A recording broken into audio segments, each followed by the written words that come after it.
I see. There we go.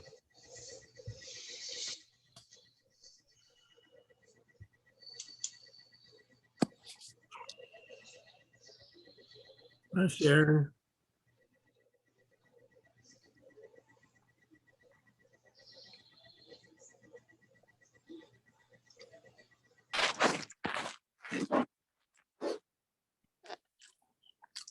It looks like Ron and Gloria have some blooms also.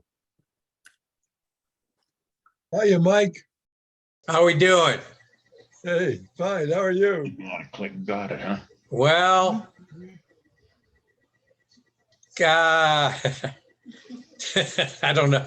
I got surgery Monday, Oh my God, where at? St. John's West Shore, What are they gonna do to you? brain transplant. Oh my, you gotta be kidding me. No, I ruptured my distal bicep in my right arm. Oh, boy. Tore it off the bone playing golf. Oh, Dangerous. Well, good luck to you.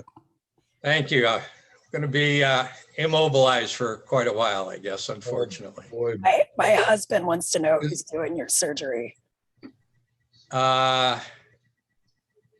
Dr. Brett McCoy from UH.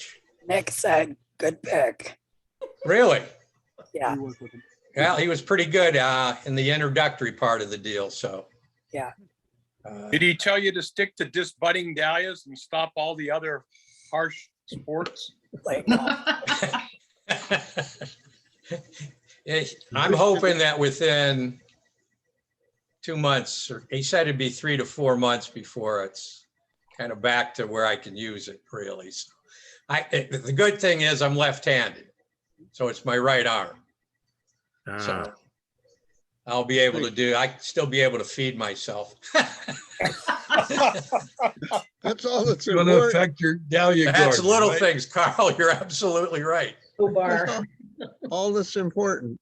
Yeah, so Just make sure it's the real McCoy, though. absolutely, absolutely. But yeah, I've been practicing one arm stuff for about 3 days, and we're gonna have a few challenges, I think. But Hi, Dave. all right. Well, let's see, Stats Loris. I've got about 3 after 7. You want to maybe wait another minute, and then we'll get started. Good to see all of you.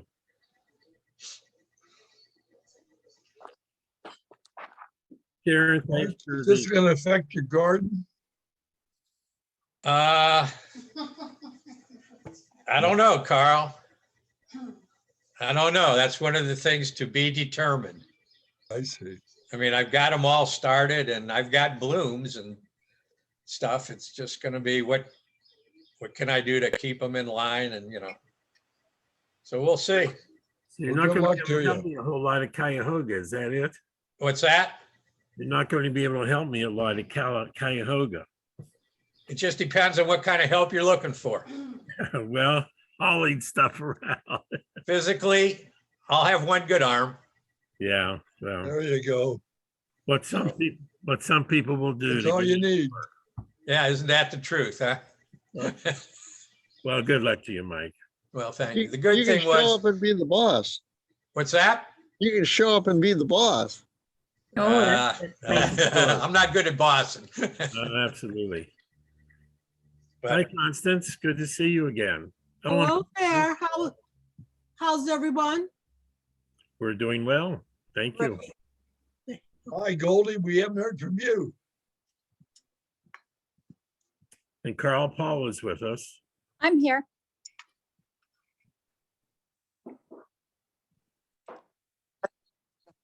Okay, so let's get started. You read some things about Susan. She can share if you want to know how to become a master gardener. I'm sure she'll be able to share that with you. Met Susan, gee, I don't know how long ago, 20, 30 years ago, I think. Absolutely, Jerry. Don't go too far back because it'll show how old we are. Come on. Well, they know how old I am. So, yeah, I knew But I Susan. beat you though.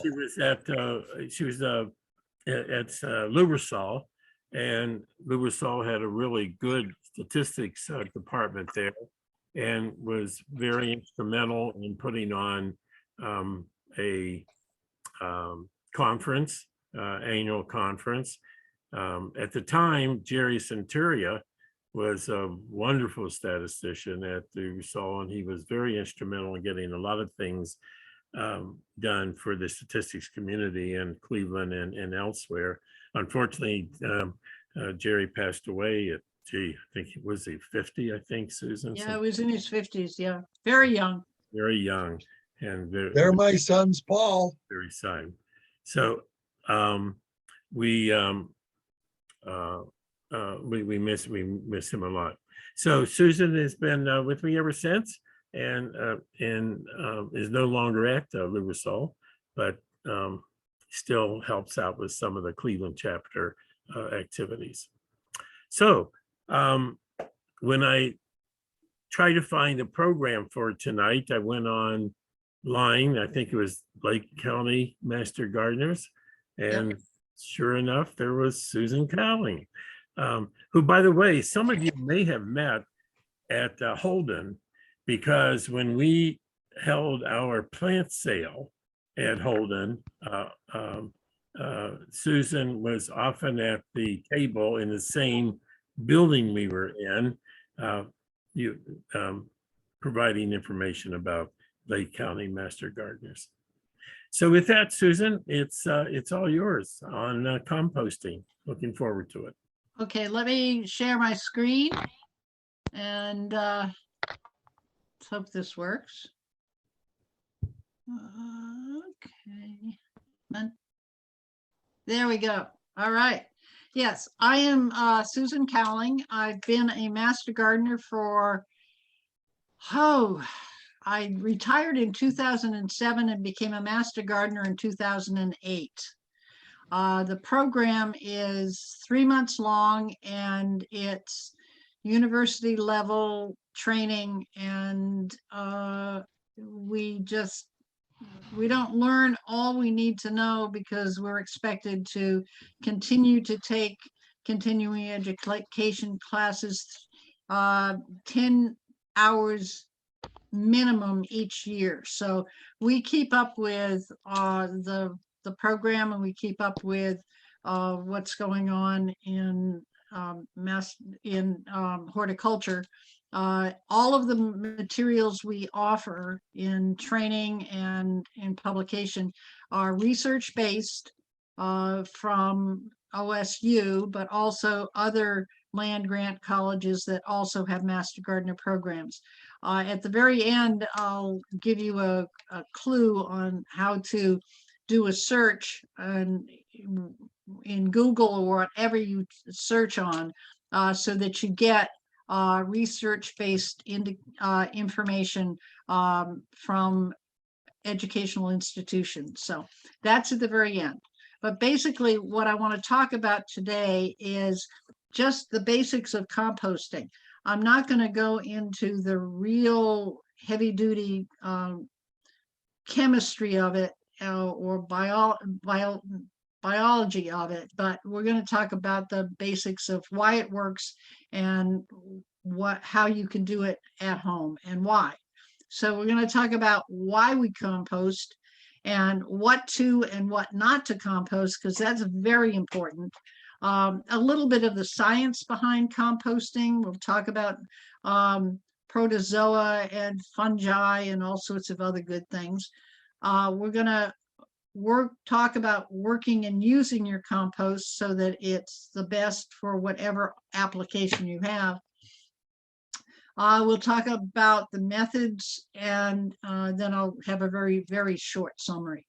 But basically, composting is a really convenient and practical way of getting rid of your yard trimmings. I'll drive down a street in Painesville and see just bag after bag after bag of compostable stuff.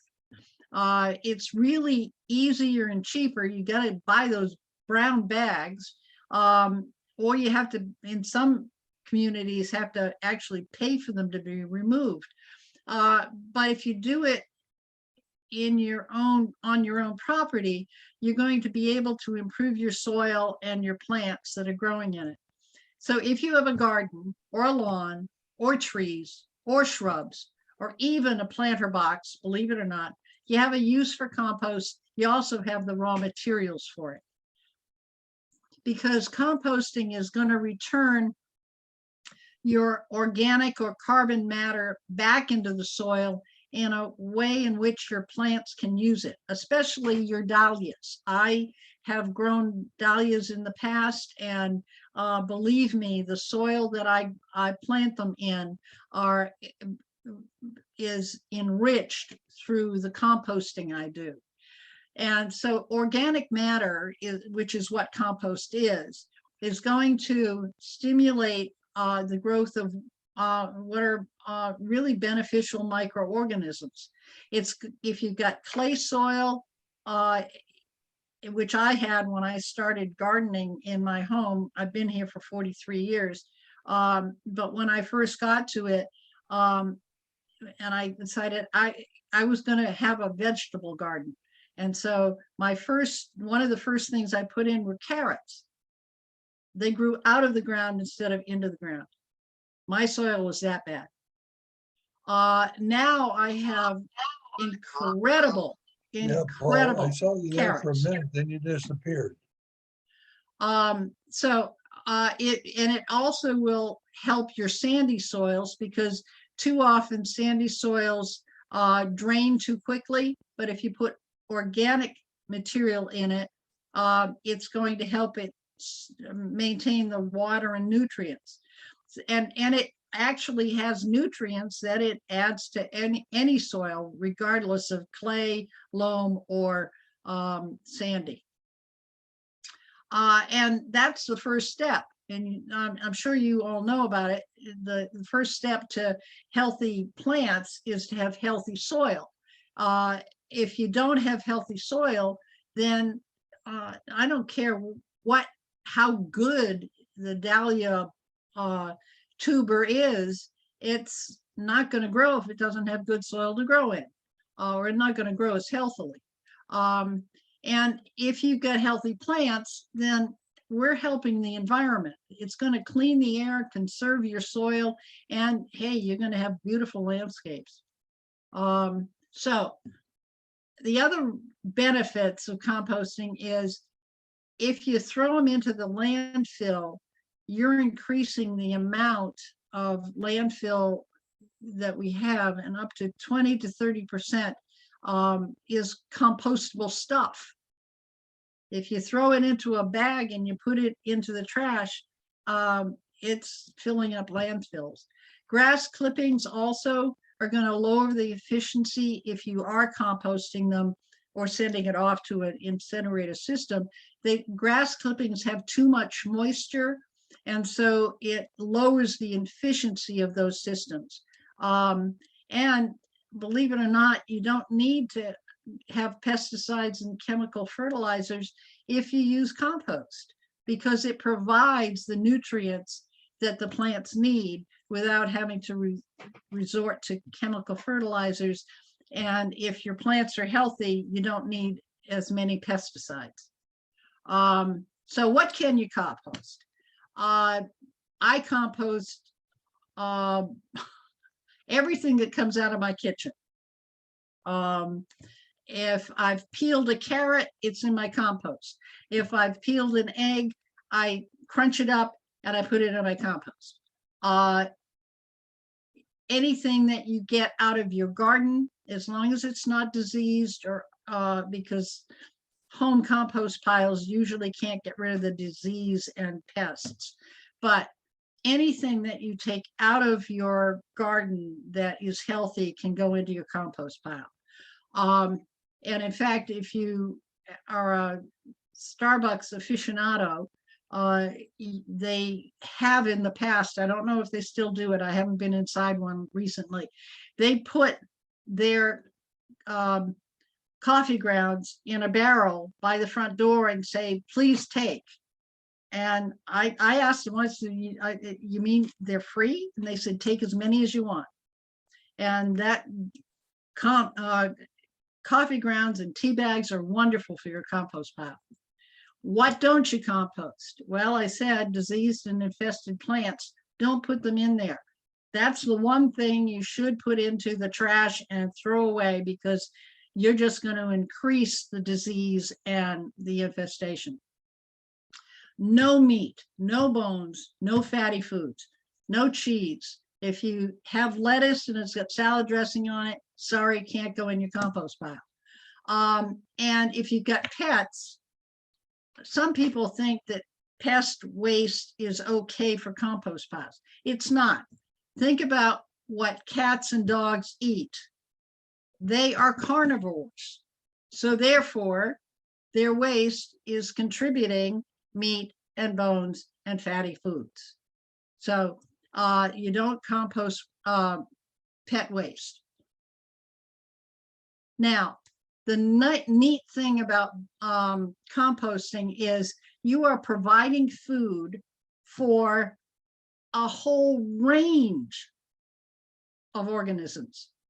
Bacteria and other microbes are very numerous and very effective. Fungi and protozoa are the next ones that show up.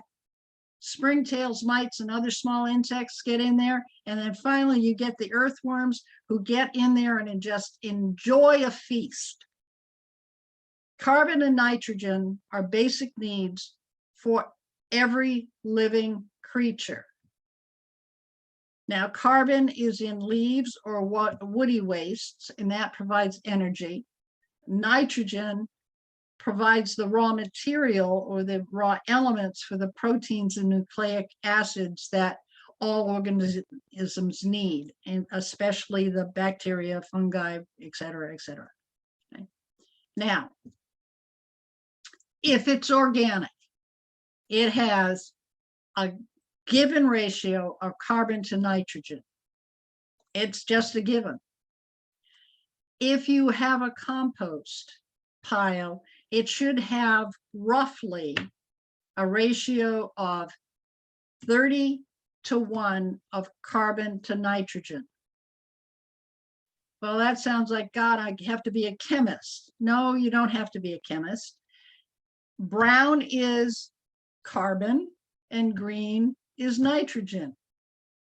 And so you just have to have a balance of brown to green stuff. And I was talking to my husband earlier today. And so everything in my kitchen that I put in the compost bin, that's pretty much green stuff. That's nitrogen. Any peel that comes off of it, it's all kind of living stuff. I happen to, we're cleaning out our closets for some work that's going to be done. And I came across a bunch of old palms that I'd gotten over the years on Palm Sunday. That's brown. That's the carbon.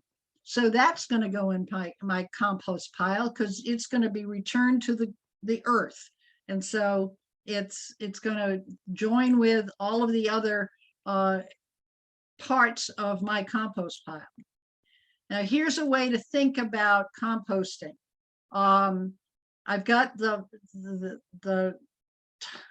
table that's up. The brown is the brown material, and it shows you the ratio. So if you've just got plain paper, or you've got wood, or you've got sawdust, you've been working on a home improvement project, that's got a high carbon to nitrogen ratio, 400:1, and so on down through my list.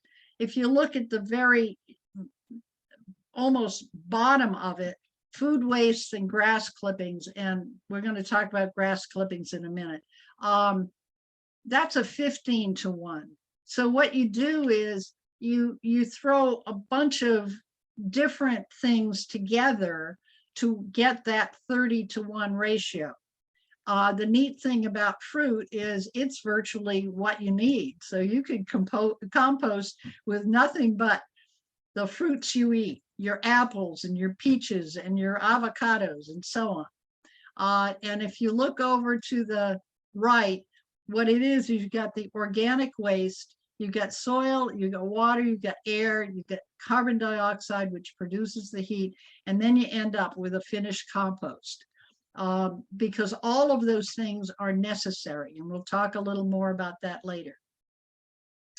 So here's some of the essentials you need to know. The smaller your debris or organic matter that you put in, the faster it will compost. The bigger your pile, the hotter it will get, and so therefore it will compost faster. Got it. Now, All right, I'm on the screen. Thank you very much. okay, so now think about everything that grows on Earth. It doesn't matter if you're talking a compost microbe or you're talking about yourself or you're talking about anything else. We need a certain amount of water and air to sustain ourselves. In fact, a proper mix or a perfect soil is 50% water and air, and the rest, the other 50%, is organic material. And so that's how important water and air is, because all good soil is 50% water and air. So microbes, the ones that are going to be chewing up all that good stuff you're putting in your compost pile, and they're just going to be munching away as soon as they get active, they need a lot of air passages, and it has to be moist. It's kind of like a wrung out sponge. It's still wet, but it's not dripping. Okay. Now, as I said, large piles become hotter than smaller ones, and so they're going to compost faster. However, if you've got a huge compost pile, it can get too hot, so you have to be careful. And I don't know of any person who has a compost pile bigger than a 5x5, so I wouldn't worry about it. But they can actually catch on fire because they will get that hot. But it will also slow down the composting activity if it gets too hot. So you have to be careful, and you have to turn them perhaps more often during the summer. I'm going to give you a recommended recipe, and I'll give you a little disclaimer up front. I've never done it this way, but this is what I'm taught is the right way to do it with my research folks. I probably do it without knowing I'm doing it this way, because I've been composting as long as I've been at my house. Behind the garage, and it works wonderfully. But you need to remove, if you're going to start from scratch, you need to remove the grass and the soil before you start. And why do you do that? Because you want to get those microorganisms, those fungi and those protozoa and the bacteria introduced immediately into your pile. If you've got a layer of sod or grass, they can't get to it. So you want to give them the intro into your pile. You want to put down some rough material, chopped brush or something on top of that soil surface, and that allows the air to come in from the bottom of your pile and to provide the organisms there with the oil, the air that they need to grow and survive. The next is anything you've got, and grass clippings is here. even though we don't always recommend it. And I'll tell you in a minute why we don't recommend grass clippings all the time.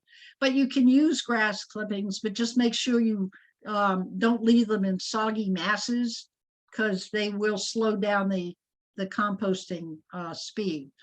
But scraps from your kitchen, leaves from your garden, anything that is of the greenish type. Then you put a little bit of the of soil on it, and you do that because you're adding more microorganisms to your heap. They act as an inoculant. It's like getting your booster. It just helps the organisms to get in there and start chewing away. This one I've never used, but it's recommended by OSU, and that is that you put a little bit of manure in, because that provides nitrogen that the microorganisms would need. However, if you've got enough kitchen scraps, you're going to get enough nitrogen anyway. And if you use manure, especially if it's not aged well, you might get more flies, and you have to worry about adding water if it's dry. It's not always helpful, and it certainly isn't always necessary. Therefore, the optional statement. And then you just keep repeating these layers until you get to the top. And then you want it, if you've got a good sized pile, put a little indentation at the top or a basin so that it'll catch water, so that the water can grow. If we ever get any rain in the summer, it'll go down into the pile and provide the moisture it's needed. If this is a brand new pile and you've never done it before, you're going to hope to get to 140 degrees in 4 to 5 days. There are compost pile thermometers, and one of our educators at the extension office in Painesville had one, and that darn thing was so long and so sharp, it scared me to death. He said, "Oh, you can take this to show it to your folks." And I said, "I don't want to touch that thing. It looks too dangerous." But you can figure out if you just even put your hands over your pile, you'll get a sense of it's warmer than the surrounding area. But you'll also see that your pile is going to settle, and that means that the organisms, those little wee beasties that are chewing away and all that good stuff you put in there, are working, because they're reducing the pieces from large visible pieces to, in essence, new dirt, and it becomes unrecognizable as what you've seen in the past. After 3 or 4 weeks, you're gonna work your pile. If you've got enough room, you're gonna take it from one side of the pile into a new spot. You're gonna turn the outside, you're gonna turn it inside out, in other words. If it's too dry, you're gonna add a little water. You're gonna turn your compost about 2 or 3 times while it's producing what you need. It should be ready within 3 to 4 months. In the winter time, it takes a little longer, but winter doesn't slow down the process. Those microorganisms are still in that pile, and they may be a little slower because it's a little bit colder, but they're still there and they're still working. When you can pick it up and it's dark brown and it's crumbly and it smells like dirt or earthy, it's ready. How do you use it? Well, you can actually use it as a germination medium. You're going to take it from your pile and put it in a bucket or some other container, and you're going to let it just stabilize for a few days. And then because you want to use it as a germination medium, you don't want too many large particles, so you're going to screen it. And you can get wire mesh that's a 1/2 inch screen and just rub it over it, and you should get usable medium for starting anything, your dahlias or any other seeds you might want to start. You do want your compost to be fairly aged before you use it for seedlings. If you have root crops, my carrots, for example, they no longer come up, they go down. That's because I put a layer of compost about 1 to 2 inches around the root crops, and that it keeps them covered, and it works the nutrients down into the soil. If you're in the fall, you can use it as mulch material instead of going out and buying mulch material. You can use your compost, and you can either leave it on the surface to act as a mulch and a barrier for of the frost, or you can work it into the top surface of the soil if you need to amend your soil so it's not quite so clayey or so sandy. Your organic matter is going to be near the soil surface, and that's called mulch gardening, as I said before. And it's much easier to control weeds in gardens mulched with compost between rows of plants. And compost that you use as mulch doesn't have to be as decomposed as it is if you want to use it for seed material. Now, you've got a compost pile, and you might run into some problems. I've never had this happen, but if your compost pile starts to smell, and believe it or not, over the 40+ years I've been doing it, I've never had this problem. But all it means is it's not enough air. It means the organisms are probably dying off. They can't live without air. So you just, you're going to turn it, but you're also going to add some dry material so that you can dry out the pile because it's too wet. If the center of your pile is too dry, well, basically I would just turn it to find out if there's moisture inside that's not getting to the outer portions. And if you're turning it often enough, this typically isn't a problem. If your compost is damp and only warm, you probably have too small a pile. And so just add more stuff to it. And if you've got an active compost pile, this is very rarely a problem because you're constantly adding stuff to it, turning it, and using it. And so it's an ongoing thing. This is not a static situation. If your heap is very damp and sweet smelling, but it's not heating up, it means you don't have enough nitrogen. You can mix, this is where you can use grass clippings because they are rich in nitrogen. You can use other kinds of high nitrogen source material if you want. And I'm not sure I am going to get to talking about the grass clippings, but I will, if I forget, please remind me towards the end, because I do want to cover the use of grass clippings in other ways. These are types of composting bins. You can use snow fencing material, and then when you need to turn it, you just open it up and put it into another snow fence container. Same with a block bin. If you had a couple of them, you could move your pile to the next block bin. Turning bins are really, if you're really strongly into compost and use a lot of it, this is very efficient. You start on the left side, you move it into the middle, and then you move it into the end, and it's pretty much ready to go.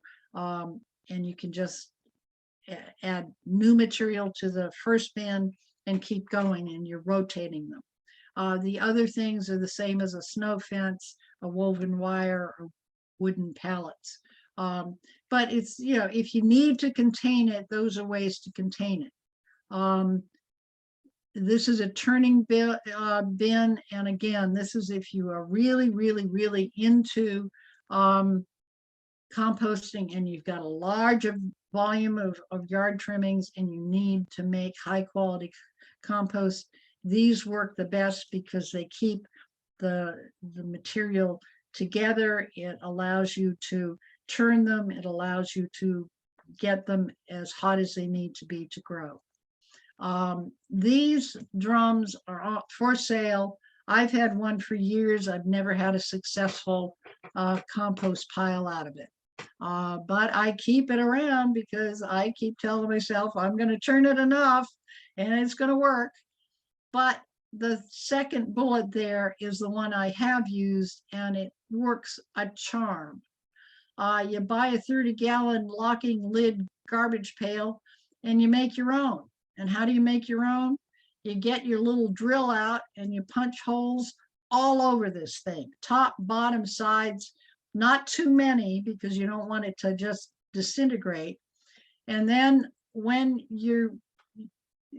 perhaps you're having a bit of a frustrating day, and so what you do is you flip this thing on its side and just kick it. And you kick it and roll it around, and you kick it and roll it around. And then you set it upright and leave it alone for a while. You get your frustrations out and you get some really, really good compost material. I used it for years until the dang thing just finally gave up the ghost and disintegrated on me. But it was the most effective way for me to make compost. The way I do it is I have open heaps behind my garage. I've got a fence between me and the Y, and I've got the garage, and I've got a fence between me and the neighbors. Doesn't bother a soul. I throw my stuff out there.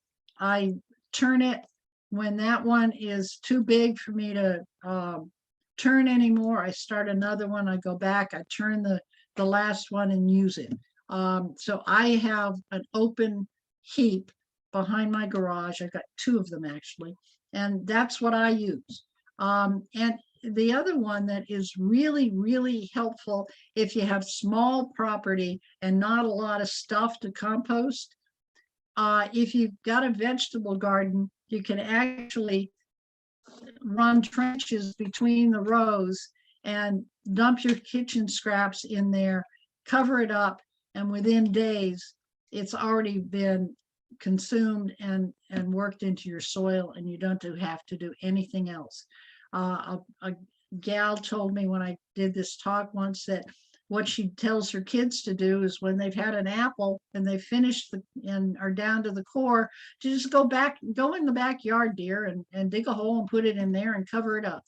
And that's how she composted all of her apple cores. So that's my story on how to compost at home. You can help the environment, you can save money, and you can improve your soils. So if you have questions, I would be happy to entertain them. Thanks, Susan. That was wonderful. Hey, you did mention grass clippings. Other ways. Thank you, Jerry. I knew I was going to forget. The thing about grass clippings, if you do in fact have your lawn fertilized and treated with pesticides, the best thing to do is to just mulch it back into the lawn. And if you've got a mulching mower, that's what it does. And because it saves you on pesticides and fertilizer because you're reusing it. It's already in the grass It goes back into your lawn and you don't have to fertilize or use pesticides as often. We do, however, recommend that you don't use them anyway, but that's the best place for your lawn clippings is right back in your lawn. Thanks, Thank you Susan. for reminding me, Sure. Jerry. Hey, Well, you Susan, mentioned using pallets for a compost bin. We have a garden at our church, and we just go next door to Breezewood, which is a nursery, and they have tons of pallets that they just say, come and get what you need. Sure. We've put those together a couple times. Yeah. Anybody have any questions for Susan? so Diana has a question. Do you also compost avocado and pitch peas? Yes. Anything that comes out of my kitchen goes in my compost pile. Occasionally, I'll tell you a couple of things.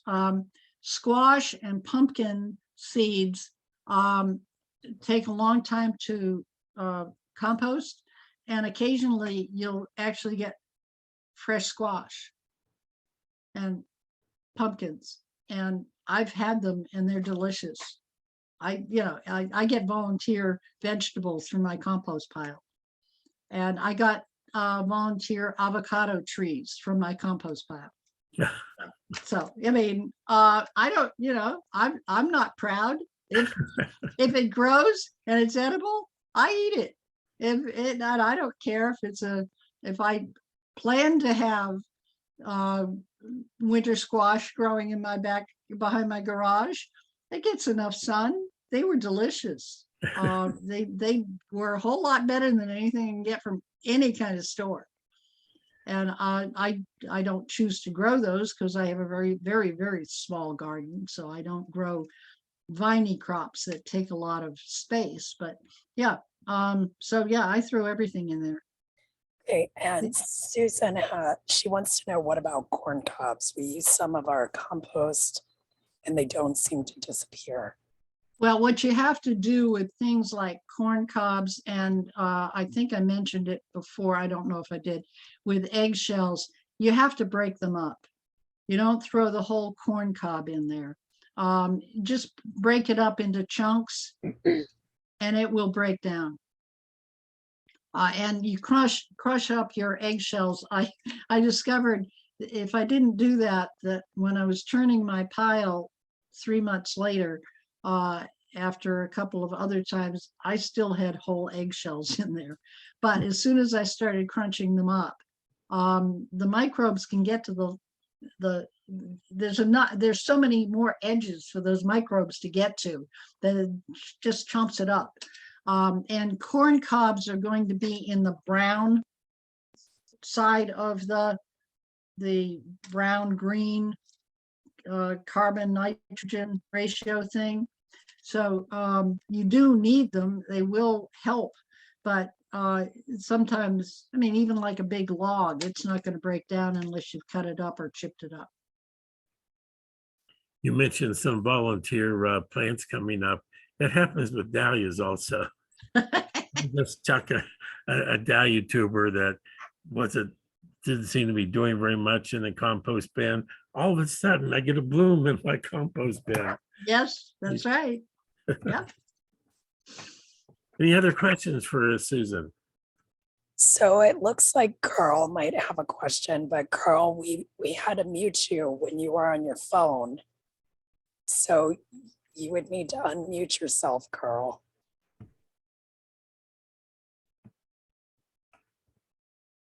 Carl may or may not be able to know how to do that. Yeah, we went through this once before. He had a little trouble with it. Paul. Hello? Yes, Paul. Yeah, so covering versus uncovering. So a lot of composters cover their piles, but I find it needs more moisture. So I actually put a sprinkler sometimes on my compost pile. Does that leach out all the beneficial nutrients? You only really want to water your pile if it gets dry.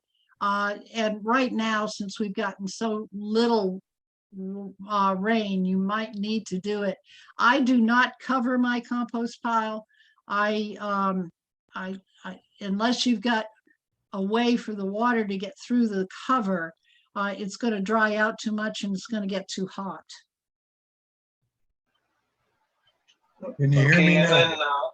then, There you Yeah, go. Carl. yeah. Go Can you for hear it, me Dad. now? Yeah, Carl, we can hear you.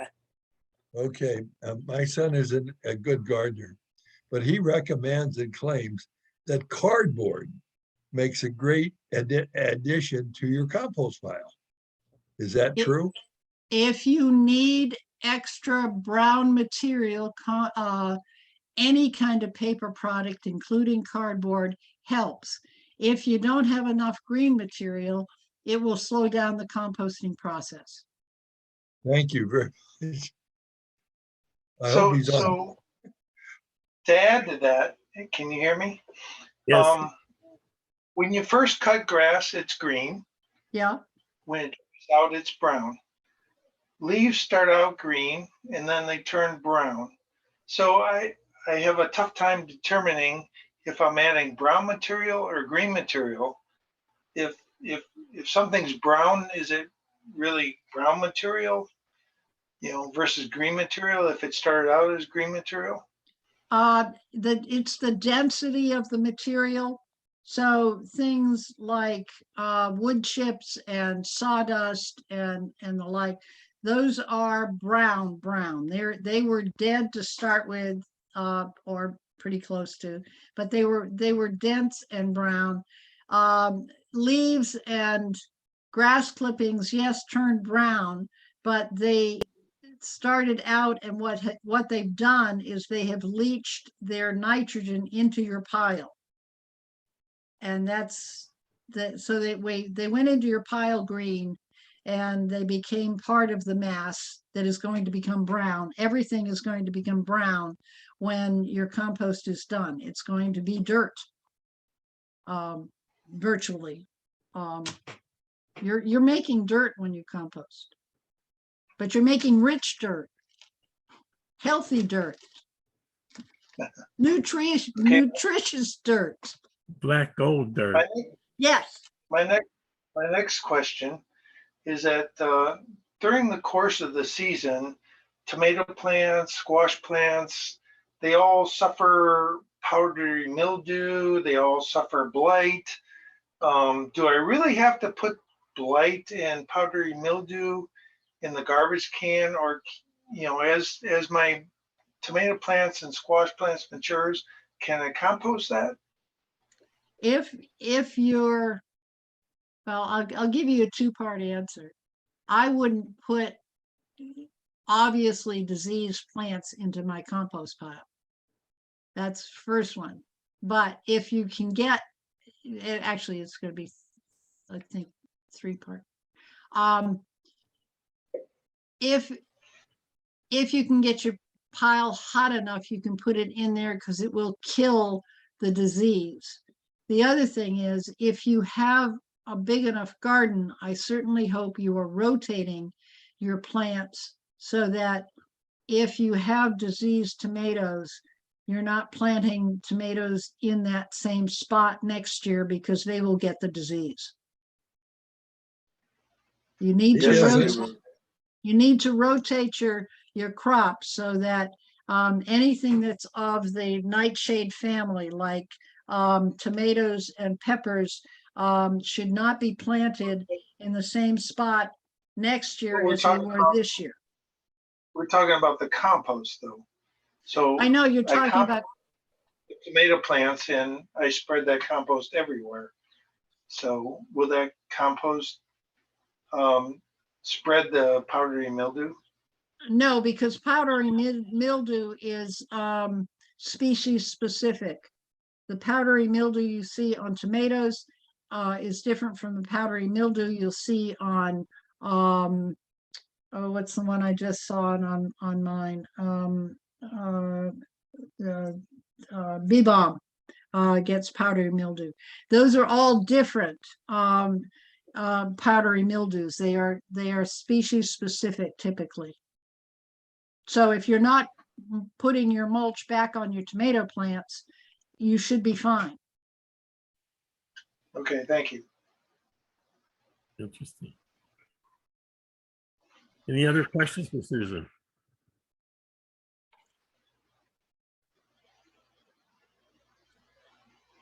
Very Jerry, good. Jerry, sorry, there's one in the chat. Susan wanted to know, what if you add dried grass clippings? They're okay because they don't have that moisture problem. If the problem with putting grass clippings in either your compost pile or you're going to send it off to a industrial compost facility is that there's so much moisture in them that it throws off the efficiency of the compost activity. If they're really brown, then they can go in your compost pile. So if you spread them out and they dry off, then yeah, you can put them in. As long as they've gotten rid of the moisture first. But grass clippings, especially if you fertilize or use pesticides, are best just left on your lawn.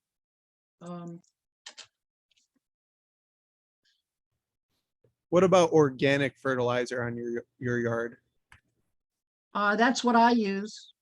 And would you prefer not to put that inside of your compost?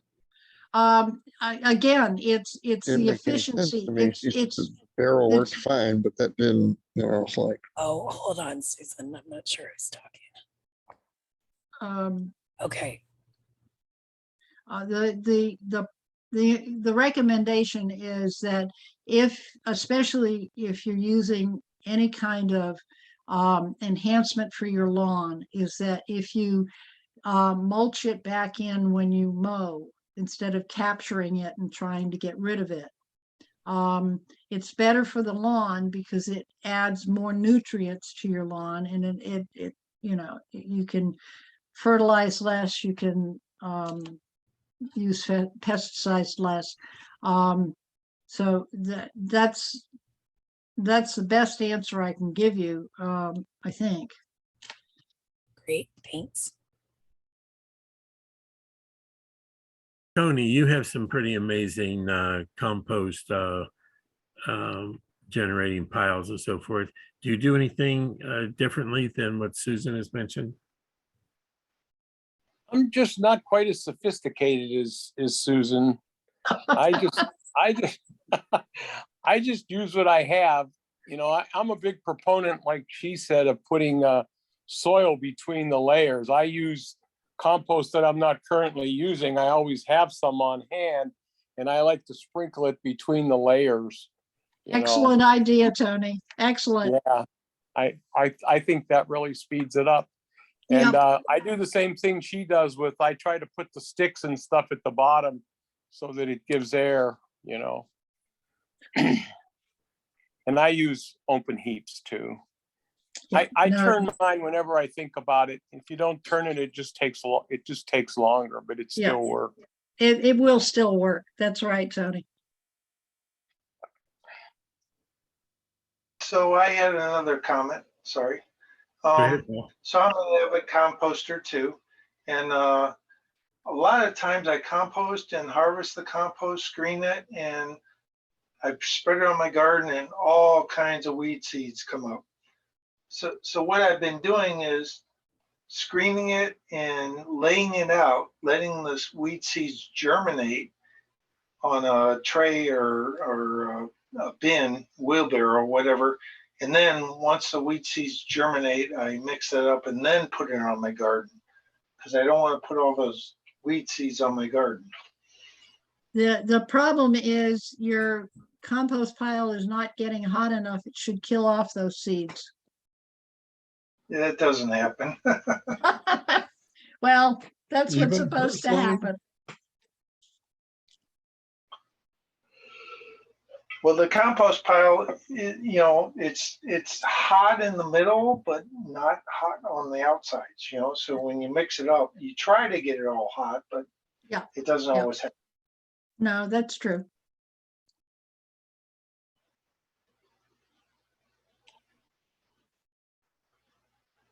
Any other questions for Susan?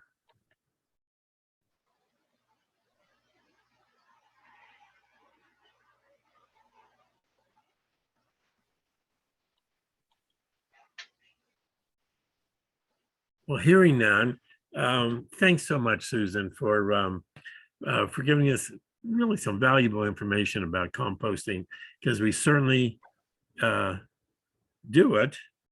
Not all of us do it as well as others, that's for sure. But at least we try. I guess my problem has been getting it hot enough. It just never seems to really heat up, but I still get something from it. Yep, yep. Well, thanks so much. And did you plan any Jessicas this year? I don't have any Jessicas. I Oh. can't, I have to get a hold of a Jessica. I thought I saw a picture of one on somebody's screen when they logged on. Yeah, Jessica is a hard Right. hard bloom to get. By the way, there is another question that came up. Jess, can you read? Let me see if I can find it. I think it had to do, are there different types of manure? Oh, there's a wide range of manures, from horse to cow to chicken.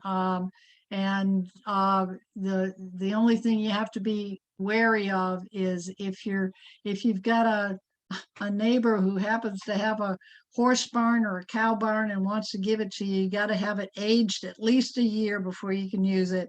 And I decided to, one of my first years of gardening at my current location, to use chicken manure. And I hate to tell you, that stuff stinks to high heaven.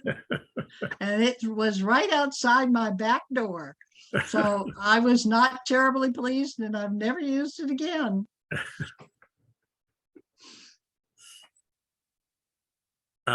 Jess, did I get the, is that what the question was? Yeah, sorry, I had to come plug my computer up. They just asked if there were certain types that are better than others, and I think Susan answered it. Okay. And I did promise you at the very end that I would give you a hint for doing searching.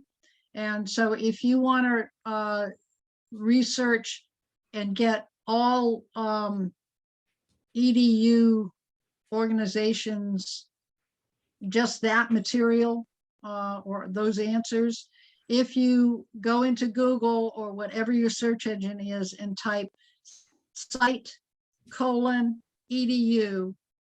space, and then whatever your question is, everything that comes back will come from an EDU site. No. Just one more question. Okay. What about persistent broadleaf herbicides? I don't know the question. So getting manure from other sites, Yeah.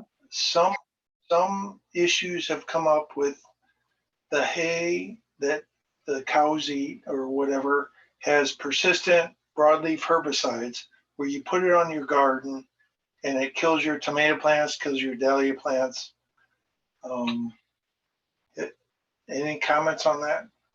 I have not heard of that problem, so I would not want to venture a guess, but I would be very careful about the sources of anything. I had somebody on the hotline call me and say, I just had mulch delivered, and now all I'm getting are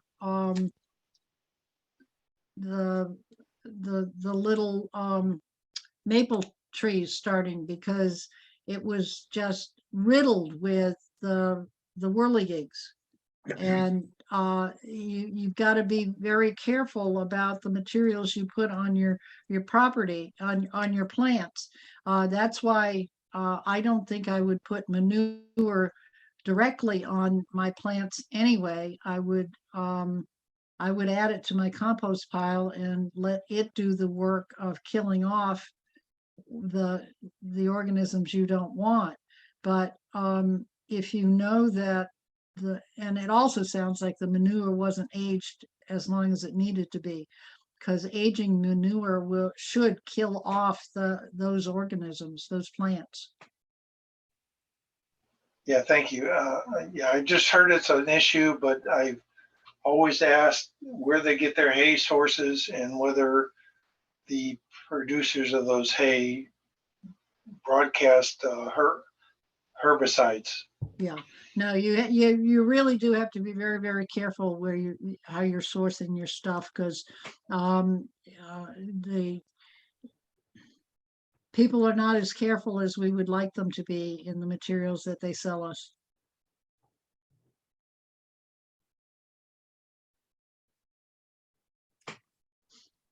Okay, anything else for Susan? Well, the problem with the persistent herbicides is they're not gonna break down in the composting thing. So again, So You don't know, use them.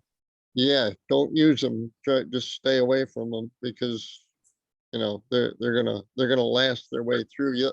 They'll be diluted, but they're still gonna be there.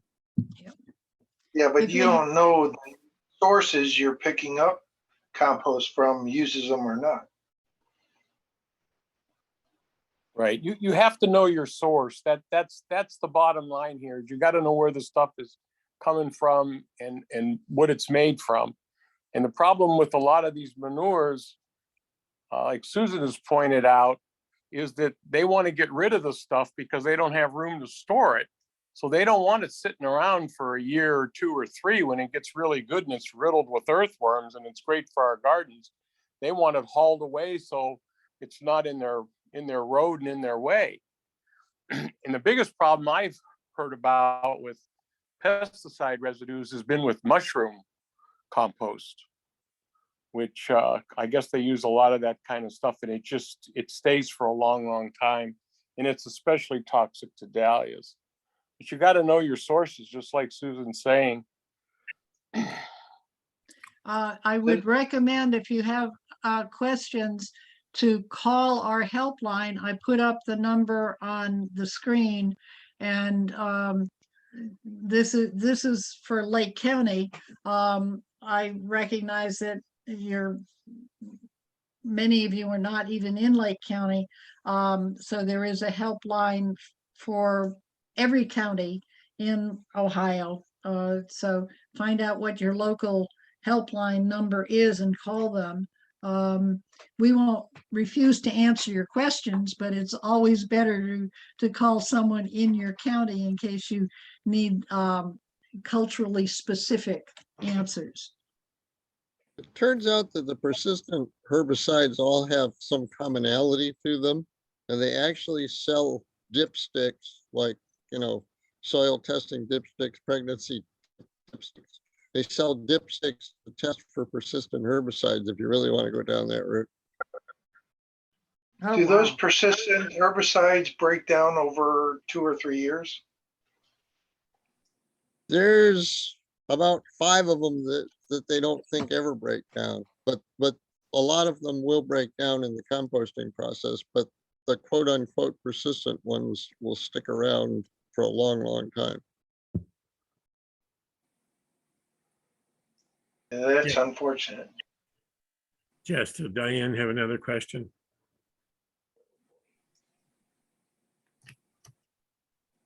Let me see if I can find it.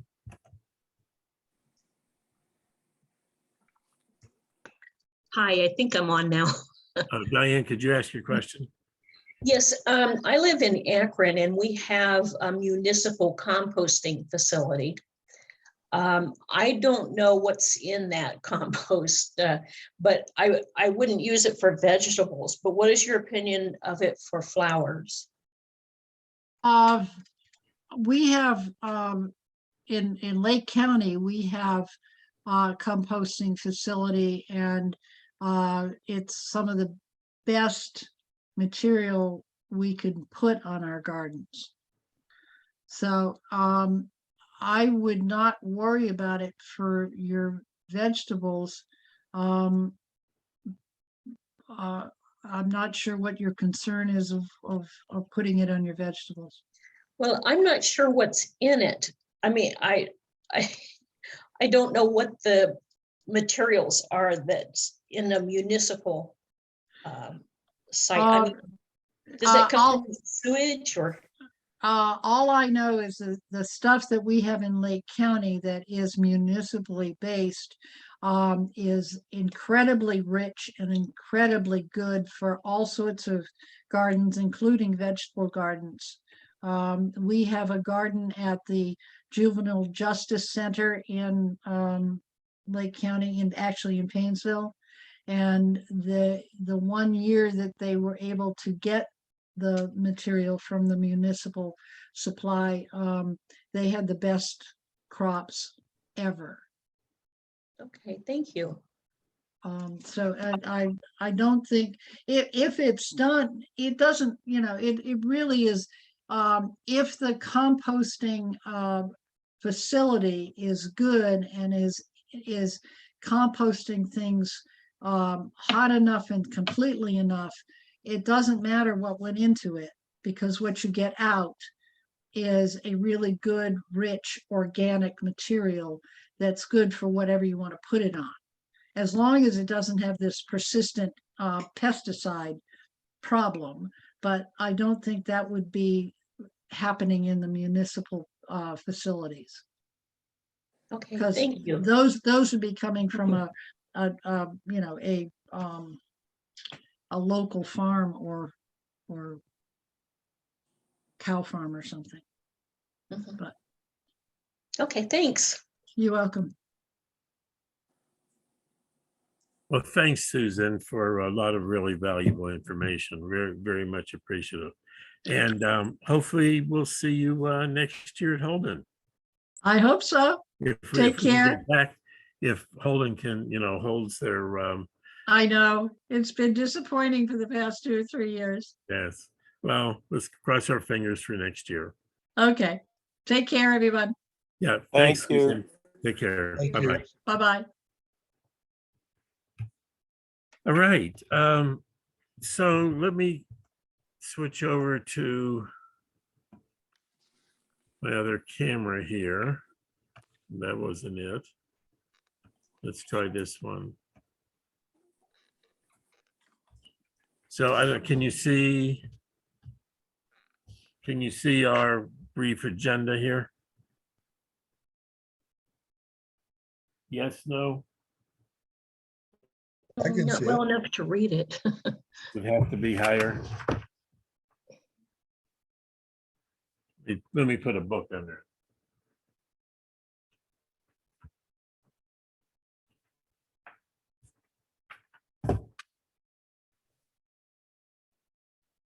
Can you read that? We can see 1 through 4. Okay, good. So first of all, one was Susan, and we thank her very much. Jess and Tony, do you want to say a little bit about July 29? Sure, I can talk about it a little bit. So an email went out that I need you guys to sign up and register for if you're going to attend. We're going to start with garden tours. Sharon and Rob will be first, and then, oh, I'm totally spacing. Who's second? Drunken Broads are going to be second, and Ron Miner will be third. And then we'll meet back at Mobius for a casual dinner. And the reason I need you to fill out the form is I'm going to have to pre-order dinners. So for everybody who's already registered, I'll send out an email asking you what you want food-wise. And I'll try to make sure I have options for like vegetarians as well. And then I think dinner will be about in between $10 to $15 per person. And it'll come in your own box. So it's not a buffet or anything. You'll just have a prepackaged meal. And then Anna, who's not here, I don't think, she's gonna pick up some drinks as well. And then starting at 7 is when Tony's gonna start the workshop. So Tony, do you want to talk about that a little?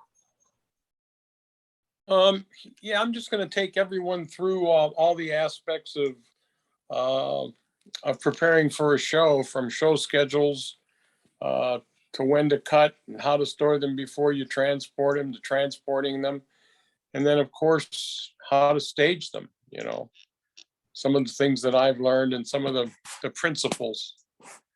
And then I hope that we'll have plenty of time for a hands-on workshop so people can stage some of their own blooms. And I'm hoping that there's some really other exceptional stagers there, like Randy and Kathy, that can help too. So that would be really nice. Yeah, so if you guys have blooms, please bring them. The one thing, if you're a new grower, to keep in mind is to leave at least one head of leaves on your dahlia. So if you're doing cut flowers, usually you just strip all those leaves off. But for show, you need to make sure to have at least one set of leaves. The other thing too that you might want to bring is if you have an ADS classification book. So if you're an ADS member, this would have come in the mail.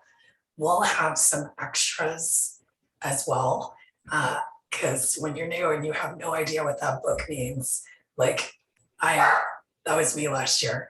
It's helpful to have Tony kind of show you what the different codes mean and how to fill out your tags using your book. So if you bring that with you, it'll be helpful for you to kind of learn how to do that ahead of time. And if you can leave 2 sets of leaves, that would even be better.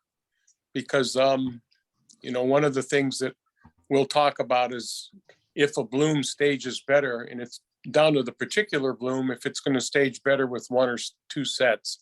And we'll talk about why that's the case with balance and proportion and the type of leaves that you have and their position on the stalk. So if you can bring 2 sets, great. And if you have different types, like some small ones or orchids or collarets, feel free to bring those too. We'll also try to show you how to stage multiples. So at the show, you can do a multiple of 3 or a multiple of 5. I don't know. If anybody's a videographer, feel free to bring your video camera. Yeah. Right, Tony? Is that okay? Oh, sure. You're not gonna like give any state secrets or or talk about the red marker. I'm Not actually at all.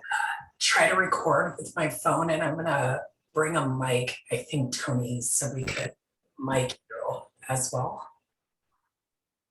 Hey, Tony, that's fine. I'm just thinking of something else. I might bring a couple of my buckets because to show people what the container might look like to put your dahlias in as you take them to a show, because there are all kinds of different ways of doing that. That's a wonderful idea, that if anybody has containers they want to bring, to share how they transport them, because there's a million ways to transport them successfully. I'll have my buckets there and I'll show people how I do it, but that doesn't mean it's the only way. And a lot of times for smaller blooms, it's impractical if you're bringing a lot for like arrangements. And that was the thing that really confused us the first time we went to a show. I looked in the back of the cart and all the flowers are swaying back and forth because we didn't know to stake them and tie them. So that would be we'll excellent. talk about that too. Okay, terrific. Any questions from anybody regarding July 29? Good, thanks. I see Debbie's not with us this evening, but our picnic is August the 6th at the Mobius Nature Center in Aurora. We'll get out just as we have a poll or whatever out for July 29. We'll send one out for August 6th also, so we know how much chicken to get and beverages settings will be provided. But bring along your favorite salad for, just a bowl for people to use to take from, any sides that you like, and desserts.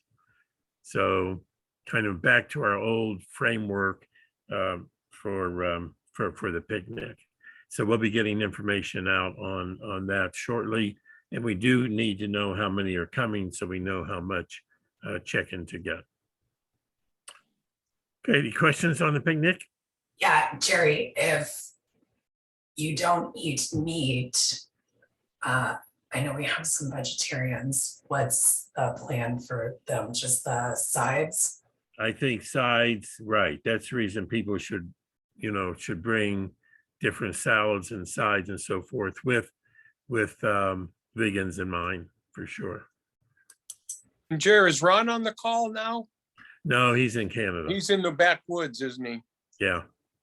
Okay. I was just going to say, we're going to have a short judging seminar too, after the picnic, just something for about an hour, and talk a little bit about the new guide to judging dahlias, and try to do some principles for our new judges, and give some tips. So it won't be long. It should be tolerable, and I hope it's a lot of fun. So Ron and I are going to do that together. We've already talked about it. Basically, the time is noon to no later than 3. Okay, questions there? Okay, then the Cuyahoga Fair is our first show.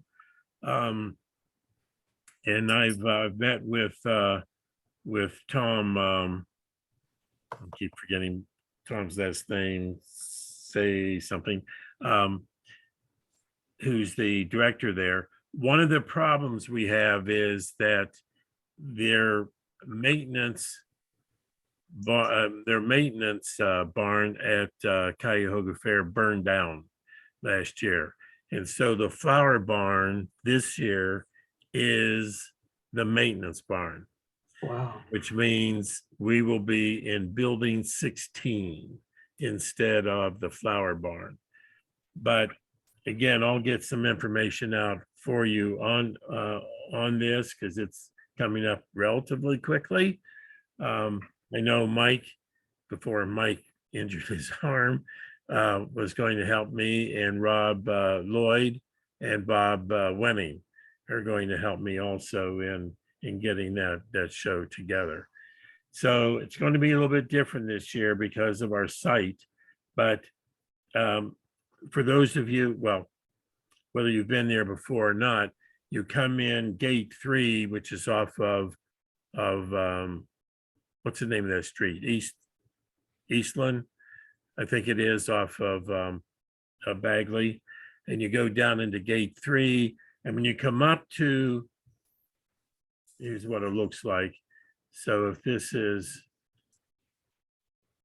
Eastland, you come in gate 3, there's a parking lot, and then here's the gate to get into the fair. So if you come up, if you're there 7:30 in the morning or so with your blooms and helping us set up, you just go up there, they'll open this gate for you, and you can just drive down. The flower barn was here, but that's the maintenance barn this year. And you just drive down a little bit more, and building 16 is the next building. And you'll see, I mean, you'll have all kinds of vendors around here, but this is where you can drop your blooms off and then turn around and go back and then park here in the parking lot. So I'll try to get some information out to you on that. You don't have to pre-register. You do have to register, but you can register at the site on Saturday morning, August the 13th. And staging will go up till about 10:30, and then we'll start judging around 11. Tear down, then if you can help us tear down on Sunday at 5 o'clock, it would be very much appreciated. Sure. Okay, go ahead, Jess. You're tearing down that early on Sunday this year. Tom said we could. No, I'm sorry. This is Summit. I'm getting all my shows mixed up. This will be at least 8 o'clock. I think he said we could start at 8. I think he would prefer 9 because I think the shows really stop at 9, but I think it really depends on how many people are around. I think last year they actually said we could do it at 8, but Dave didn't want us to do it that early, but everybody else was already tearing down at 8. What is the cost of the registration? So everybody knows. I'll check again. Tom thought it was $12. I think it is $12. It's $12. We do reimburse everybody because the Cuyahoga Fair gives us money to put on a show there. That's the reason I'd like to see as many people come. Quantity is very important there. And then we reimburse the registration fee to everyone, as well as every blue ribbon gets $3, every red gets 2, every yellow gets 1, and there's extra money for those on the court as well. So it's a nice show to, I think Jess came last year, yes? I did. I have my ribbons hanging up on the wall.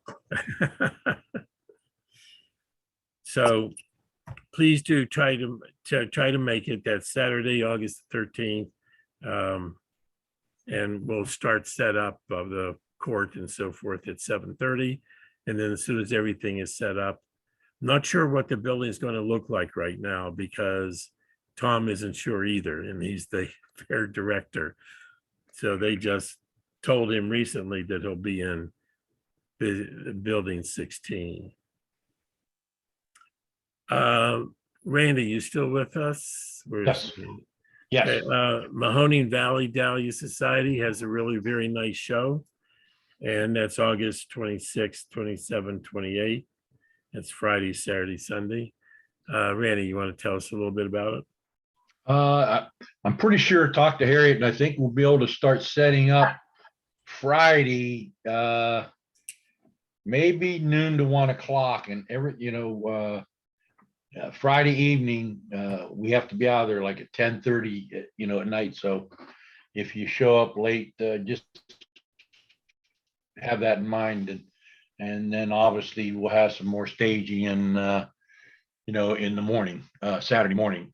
And then I'm not sure, I guess, haven't really got a show schedule. So staging will go on, and then we'll judge and move on. But it turned out, that last year turned out to be much better show than we anticipated because everybody was scratching for, nice blooms. And we sent out a few emails and made a couple calls, and boy, the nice blooms showed up, and it was a good show.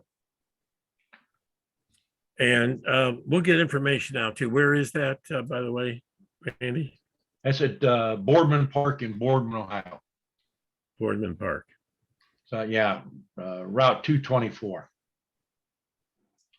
Okay, it's the Larissa building, or it's the other one? I can't remember. There'll be signs up of which building it is. Okay, so let's try to visit Mahoning Valley show as well. Summit Mall is our big annual show, Friday, September the 16th at 9 o'clock at night. This is PM. And then if you're there by 9 o'clock, actually you can come anytime between 9 o'clock Friday night to 9 o'clock Saturday morning. The building or the mall will be open. And again, I'll get information out to you as to where you can come in. There will be one door open, and that's where we usually come in, and there'll be flat carts there for you to put your buckets on and then roll them down to our site. Thanks to Pat Sadataki, who will who's shadowing me this year. Um, and then tear it down will be Sunday at 5 o'clock. Lots of help needed for Summit Mall. They're anxious to have us come, and of course we do pay to be there, but it is going to be hopefully a really nice show. Typically is. Then our last show is Petiti in Oakwood. That's our members show, Saturday, October the 1st. And we get there usually about 7:30, 8 o'clock in the morning and set up, and then stage, and then judge, and then have a judging seminar after a little lunch. Okay, so that's all information that will be coming to you, and don't hesitate to email me questions if you're unsure about what exactly to do and when. Thanks to Jackie Evangelista for being our digest editor for the past few years, and she's stepping down, and Meg Witten has thankfully volunteered to take over the digest. Jess, you want to say some of the new ideas that we were having about the digest and about getting information out to the membership on from meetings? You're still muted. Sure, Meg had a wedding to go to this weekend, but basically we're gonna take the digest and make it more of an email newsletter. So it won't really contain event information. We're gonna send our event emails separately, but it will contain more stories. So we'll feature members. Tony and Ron will continue to kind of write articles. And if anybody else is interested or has a story idea, let me know and I'll put you in contact with Meg. Good, thanks, Jess. If you go to is it Yankee Dahlia Society, Misty? Yeah, but you can't get our newsletter. You have to be a member. Oh, you have to be a member. So, well, they have a wonderful newsletter, and hopefully ours will be able to pick up some of their ideas as well. But once you get her newsletter, feel free to join the Yankee Dahlia Society as well. Yeah, good idea. That's how I got it. There you go. Nancy, we have a meeting in October. Right. I've emailed our speaker. I haven't heard back from him yet, but he's always told me just let him know, and whatever day's fine. So I will try again and confirm. It shouldn't be a problem. Okay, so we're planning on this being in person again at the Bush community room. At least right now, that's our thinking. I'm a little nervous about it, only because it probably holds 40 people, maybe shoulder to shoulder. So, but I don't know another site right now if we want to spread out a little bit more. But it's an in-person on Mushroom. What's it on, Nancy? He's the owner of Valley City Fungi, and he grows mushrooms of all sorts. And he's a very interesting speaker. Yeah. Okay. So those are shows coming up, and lots of work to do. I've tried to sort through about 6 boxes of material that Dave left in fairly good order, but still mixed up a bit. So I'm trying to get things together, and thanks to Jess for wanting us to get information about the shows and about everything that we do on on Google Docs so that heaven forbid, we don't run into the same situation in the future that we did this year with Dave's sudden passing and a lot of what he did, and he did just a tremendous amount. Even though some of it's on paper, a lot of it was in his head. And we really have to try to do the best we can to put on some 4 really good shows this year. Okay, Q&A on Dahlia culture. Any questions?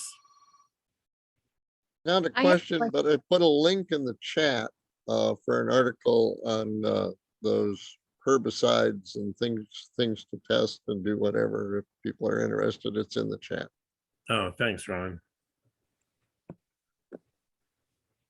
I have a question. First of all, I want to thank Tony for giving me the information on the Captain Jack's dead bug and the JMS stellate oil, mainly for the Japanese beetles.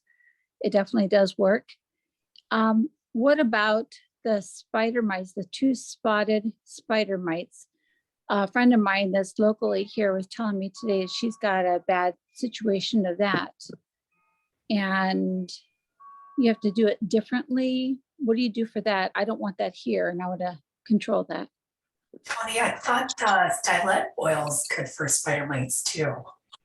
What was that? It is, the stylet oil will work on the spider mites, you know, and even on the broad mite too, but they're a lot harder. The broad mite's a lot harder to control, but the spider mites, which are much more common, they hang out on the undersides of the leaves.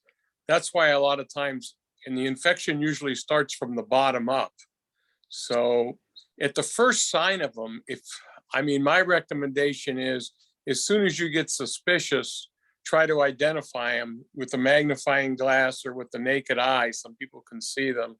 And if you just have 1 or 2 plants affected, I would pull those out. I wouldn't even try to treat them, and I would get rid of them. And then I would start prophylactic spraying, paying particular attention to the undersides of the leaves, because that's where they live.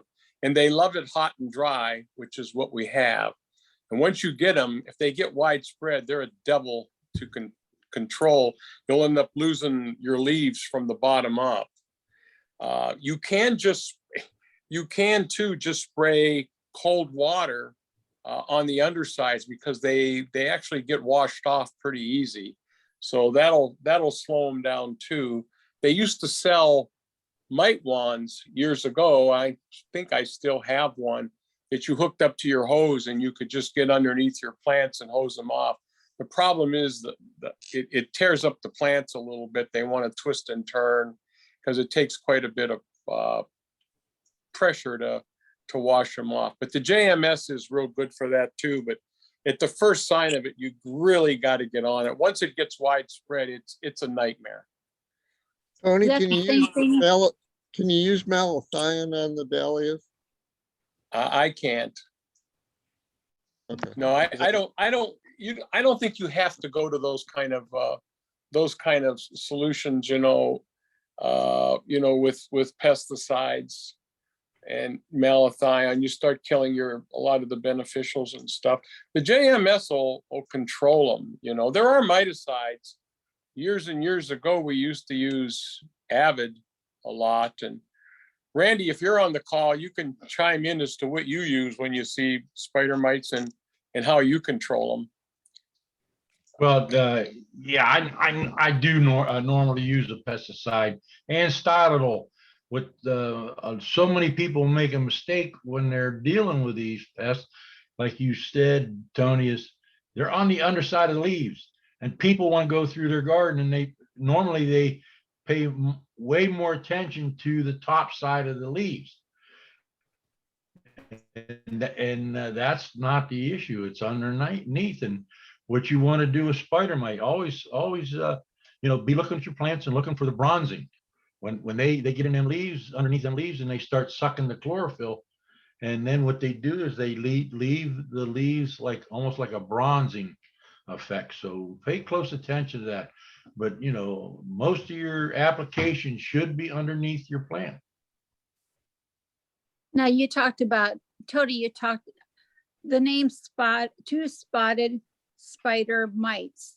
You had a different name for that, or is that, she said that that's the worst out there. I don't know anything about this stuff.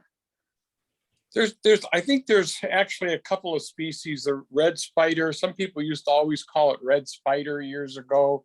And I think there's a two-spotted mite, but these are all kind of the same, and they affect the plant from the bottom up. The other kind of mite is that cyclamen mite and broad mite, and they affect the plant from the top down, and the symptoms are completely different. When you get the cyclamen or the broad mite, the leaves curl backwards. They curl in on themselves. And like Randy said, with the spider mites, you get a typical pattern on the surface of the leaf that you can see from the top. Once you learn to recognize that, you'll be able to pick spider mite out really quickly. And you can check a lot of your landscape plants too, because a lot of landscape plants are just really, really prone to spider mites. I have trouble. I can hardly grow our phlox without spraying them every few days because they get spider mites so bad. They're just prone to them, you know. And a lot of the green basils get spider mite real readily, and you can see that typical leaf pattern. So once you recognize that, you'll be able to spot it pretty quickly on your dahlias. And like I said, the critical thing is to get on it sooner than later. Yeah, What, for sure, what oil for do you sure. use? For sure, you don't want to let it go, because we were on vacation a few years back, just for a couple of weeks, and I came back and my entire garden was shot with spider mites. But at the time, we had a lot of pine trees around also, and I think they like to be around them. Yeah, we- they really we've got- establish themselves in pine trees, and in your kill 'em. evergreens. What oil are you guys using? JMS, that's John, Mary, Sam, stylet oil. It's a highly refined mineral oil. I think somebody else makes one called Good Seasons or something, or All Seasons, but I've always used the JMS. And the critical thing is, and Jess will tell you, I didn't realize that the directions had a wide dosage range of 1 to 3 ounces per gallon. If you use over 2, you're going to get into trouble. I think Jess used 3, and she's Jess's husband. Just want to clarify, guys, what really happened. Nice deflection, Jess. Yeah, I was gonna say. We won't go there as judge and jury and guilt on this one, but I always spray it at 1 ounce per gallon, and that works really well for me. 1 ounce per gallon. I never get any burning. You should spray it ideally in the morning or at night when it's cool, so that it's absolutely completely dry before the sun hits it. You don't want oil, any kind of oil, with the sun acts as a magnifying glass and it'll burn the foliage. And by burn means it'll turn those puppies black as night, and they'll be crisp and just fall apart in your hands. That's what, yeah. Yeah, I didn't realize it was that 3 ounce 3 would do that. You know, I hate to say I'm glad but I think I learned something from it. I've never used it over 1 ounce per gallon. He's glad it was me and not him, right? For sure. Hey, Goldie, you can also mix it with Tony told me you can mix it with the Jack's Dead Bug and do both at the same time. Yeah, that's what Tony told me. He said Captain Jack's Dead Bug, 2 ounces of that and 1 ounce of JMS stylet oil per gallon. And I mix that together, and I do it every week, every Saturday. That's my tomorrow job. Yeah, and Now- always put the stylet oil in last. So put your Jacks in first, and then the stylet oil last. Okay. Make sure you have water too. Now I'm going to do the underside too, to make sure I don't get those spider mites. Yeah, that's always a good idea. Yeah. Yeah, I'm doing all my plants, not just my dahlias. I'm trying to catch it all, and it takes me 2 whole gallons till I'm all done with everything. And I have some crab apple trees that's getting the Japanese beetles. I hate those things. Oh, I got to tell you, a couple months ago when I was on with you guys, someone made the comment that they get such satisfaction of smashing the Japanese beetles between their fingers. And I'm a country girl, and that's just, they're hard. But you know what? I've done it a couple of times. There is such satisfaction of smashing them and see how many I can get at one time. Yeah, it's better than cracking those packing materials, you know, the ones that Yeah. have the, where you can pop all I those love packing those material. too. Yeah, Those are just the go out and pop beetles. Oh, yes. I'm teaching my grandchildren, the one that's 6 years old, he's popping them too. Gross. Your Yeah, the fingers secret get with the pretty beetles, messy. yeah, the secret with the beetles is to really control them because they call each other in. So the more you have, the more they call more in. And so once you let them get out of control, you're just going to have more and more and more of them. So stay on them. Early. Yeah. Find them early. Look Yeah. around for them. Jackie goes out and gets them on all the roses because that's our kind of a trap crop for us. And she keeps them off the roses. I've only had 2 in my dahlia garden. One was on a bloom, unfortunately, but I've only seen 2 in the dahlias so far this season, but she tells me she gets 10 a day. So No, that's been going down now. going down. Yeah. I had 4 on my Clearview Daniel already. And 1 bloom. They love yellow and white, don't they? Yes, they do. Yes, they do. Just don't do that with stink bug. No, you're right there. I've even heard that stink bug is not bad in your garden because they eat a lot of the other insects that are bad for your garden. So they're just a nuisance when they get in the house. Yes, they are. Yeah. Every winter. Yeah. Right over my head here. And we never had those until I think it's 2012 when we had that real hot summer and they migrated up here, and now we got them compared to years before that. So Any other questions? Do you guys ever, I see you can buy like ladybugs and what is it, other one, they're long sticks that you can purchase. I can't think of the name right now. Lace For your wings? garden. Praying mantis. What? Praying mantis. Do you ever Praying buy mantis. those and put them in your gardens to help control things? I didn't buy praying mantis, but I did buy lace wings this year, and I bought something that is supposed to eat thrips because I've seen some thrips on my white blooms. So now I've started to bag them. I can't. It was some kind of predator from Arbico, I think is the website.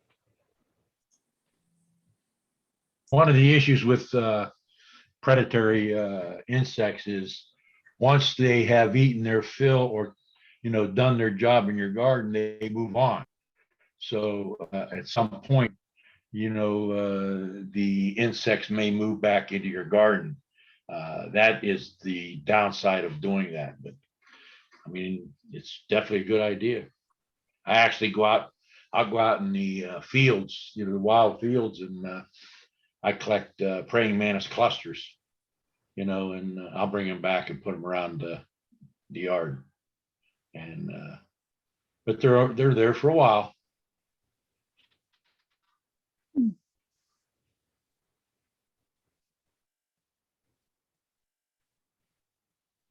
Other issues?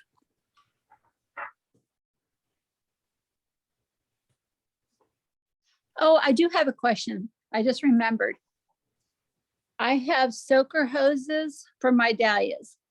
What is better, the soaker hoses or the drip hose? What's recommended?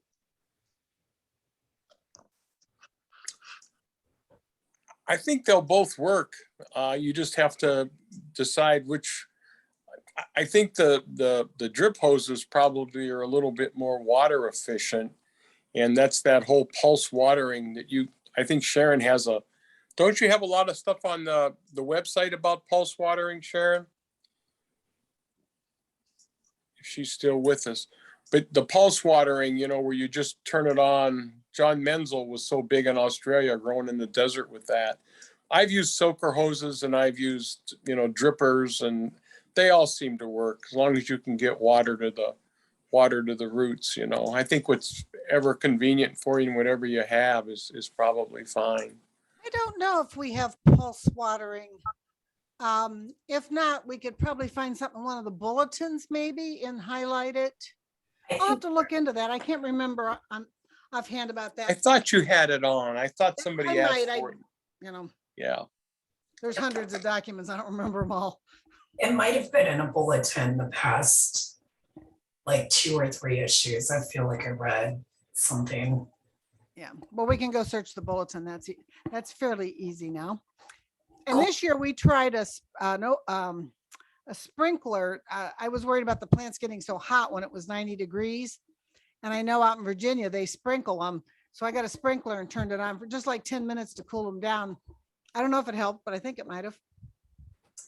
If I were standing out there in the sun, 90 degrees, I'd want a sprinkler. Yeah. It definitely helps them. Definitely keeps them cooler. I don't think there's any question about that. The other question I have is a soaker hose that I do have.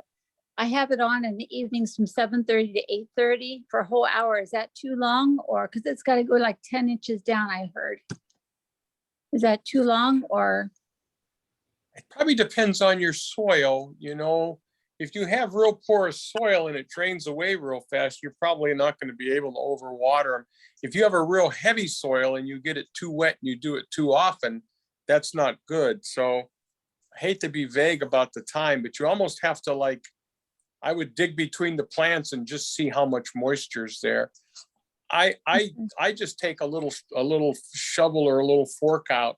And my garden has different areas that I have to water and other areas that I don't, depending on the soil types and proximity to trees. The trees really suck the water out of, one end of the garden. So I just use actually use a soil knife and just go down 2-3 inches and just see what the moisture content, or even an easier way is to just, I know most of you don't have any weeds, but I have enough weeds that I can go around my garden and pull weeds and see how the soil on the weeds, the roots are. If it's real dry, then I know, hey, I better water. If I'm still getting moisture on the soil when I pull the weed, I know I'm probably okay and I can be lazy and wait another day or two. For right now, I'm using the soaker hose an hour every other day. And if it rains, of course, I do it. But then I figured when it gets hotter, like in August and September, I'll do it more every day according to the weather. Yeah. Well, check around the plants and between the plants and just see how wet that's keeping it. You may find that you have to do it every day when it gets real hot. You may find that twice a week or once a week is enough, depending on your soil. Organic matter will hold more moisture than sandy soils that don't have much organic matter. So it depends on your soil. It's also under that fabric, ground cover fabric. So that's keeping moisture in too. Right, exactly. So you're gonna have to adjust your watering, on a as needed basis. Yes. Yeah, you won't be able to dig in, but if you get one of those long probe moisture meters that they sell at the garden stores, you can punch that through and that'll get you down 8-9 inches. I got that. That's an excellent idea.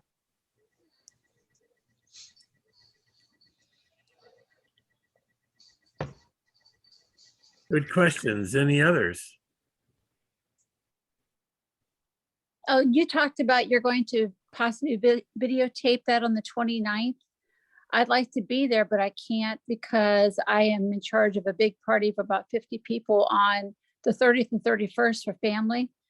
And it's all set up on the 28th and 29th, so I cannot be there. So if you videotape that, I'd like to see how to set up for shows and stuff.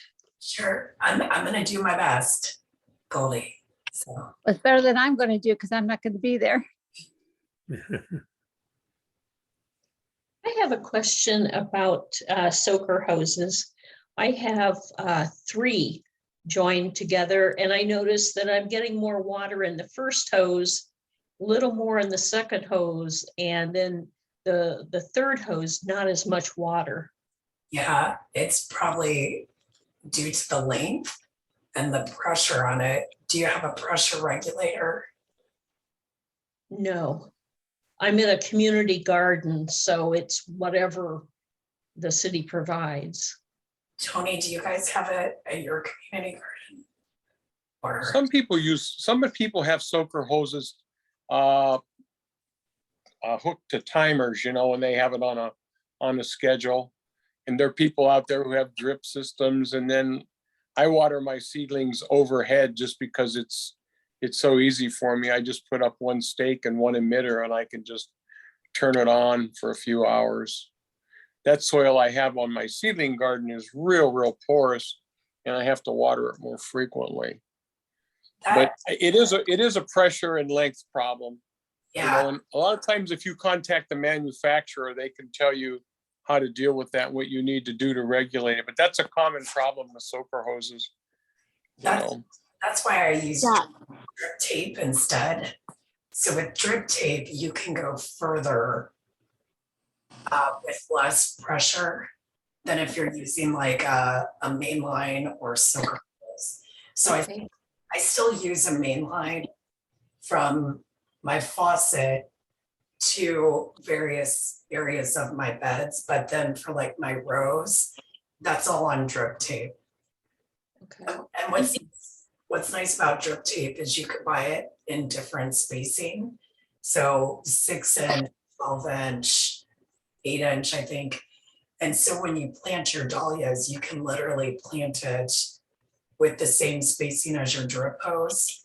And that's what Tony was talking about, being more efficient. So you can line your tuber up right where the holes in the drip tape are, and you're not watering everything around it, which will just help water weeds at the same time. Right. Yeah. Where do you buy drip tapes? So what was that? Where do you have a good source for drip tapes? I mean, Yoder's Produce is my favorite place, but if you're looking for a kit that you could buy online, DripWorks is a website you could go to, and they have like I'm guessing you would be a small package unless you have a farm or something. No, small. But you can also call DripWorks and they will tell you exactly what you need to set up your irrigation system. Okay, great, thank you. Going back to the soaker hose, we did not have good luck with soaker hose, and I did a little research and it said it's got to be flat. And our garden, one of our gardens has just a very slight slant, and I think that's why the soaker hoses wouldn't work for me. So if you're gonna think about soaker hoses, think flat. Okay, thank you. I have a hose connector that has like 3 or 4 connections from my hose. So I put my 3 soaker hoses are all separate off my hose. So they all 3 get the same pressure. Oh, that's a good I used to have the same problem with the third hose, was like nothing. But the newer ones made by Gilbert, it's like fabric and they're flat. And those work real well, a lot better than the hard plastic ones, the round plastic, which is brittle. And they end up breaking anyways. So I reinvested in the Gilmore, I think. And they're really good. Thank you. Gilmore.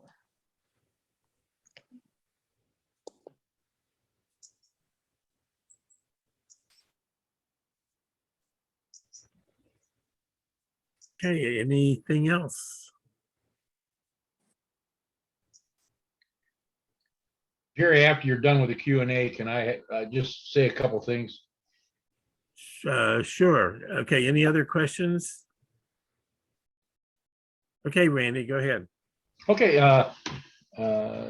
with Sharon's help, obviously, we put out a special edition of the Midwest Dahlia Report, where we have all the Midwest shows listed, the societies in the Midwest Conference, all their shows are listed, and that should be coming out within a day or two, actually. And I'd appreciate people to go on the Midwest Dahlia website, where you can sign up, and you automatically, when you sign up, you'll receive that. It's an email report, and we try to include information. And then what'll happen is we'll come out with a full report sometime in August. But this special report, we have the Midwest show listed there, as well as all 4 shows at DSO and Mahoning Valley, and all throughout the Midwest Conference. And the other thing, I'm not on Facebook, but I've had received some calls, and I would urge some caution. There's been a lot of, I won't call it fanfare, I guess, a lot of things put out on Facebook about virus plants and so on and so forth. And I would urge caution. I don't have a problem with getting that information out, because I believe information is so important. Just urge caution with naming any suppliers or whatever, because you certainly don't want to get into a liability situation. It's not where we want to be, and we don't want to set the virus program back at all. And that's all I got to say, Jerry. Thanks, Randy. You just reminded me, by the way, that there's one other show up here, and that's, well, there's several county shows, but Geauga has a very, very nice one. For those of you who are in the area out here, you do have to remember, however, for Geauga, that you have to get online and pre-register before, I think it's August, I'm thinking August 6th, but it might be August 11th. But you do have to pre-register. You cannot register on the day. The day is the Labor Day weekend. So keep Geauga Fair show in mind as well. We do judge that one, so it is an ADS show. Okay, any other questions? Well, thanks so much for being with us tonight. And I will be getting information out on these various shows. We're going to need lots of help this year. So please give us as much time as you can, so that we can promote our favorite bloom to the communities. Okay, anything else? Then we'll see you